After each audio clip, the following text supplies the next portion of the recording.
So already in Mishnah, Yeah. which reports traditions in the names of rabbis, an anachronistic term, but whatever, sages.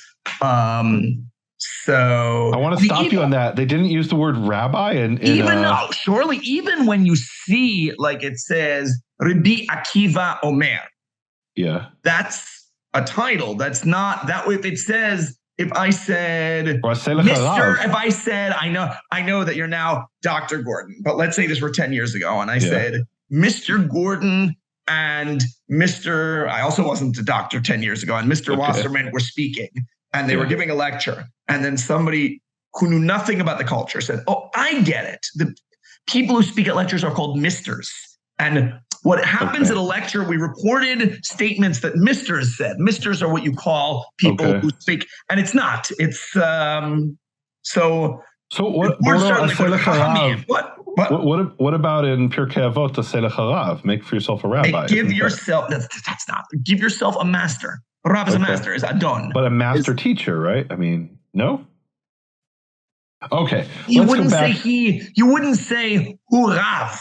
You'd say, it's the. I hear you. Okay. Hu Rabbo. You could say Rabbi Yochanan ben Zakkai hu Rabbo shel Rabbi Eliezer. But it's his rabbi. You could say. No, it's his master. It's his the one over him. Yes. I don't know that that's any different. Meaning. I think so.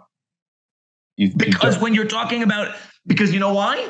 Why? If you're talking, because you do find stuff like this in Midrashim, let's say, I'm making up this example, but it would be something like, Maaseh begoy echad. There's a story told about a certain Gentile who shahalach l'rabbo bimdinat hayam, who went to his master who lived way out in the sea.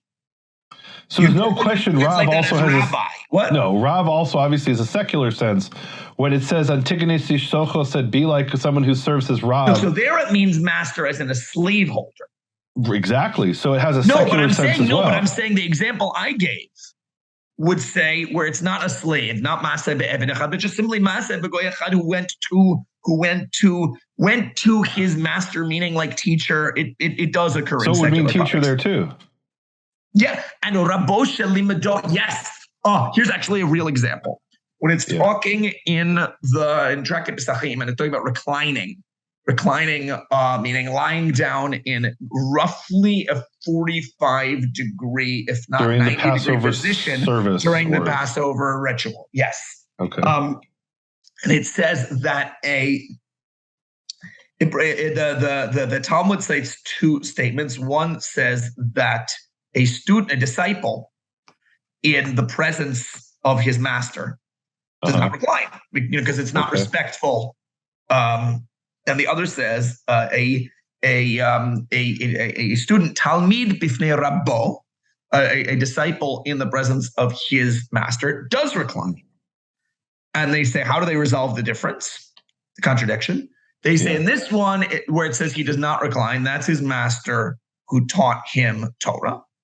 And in the other case where it says he does recline, that's in his master who taught him carpentry. Rabbo.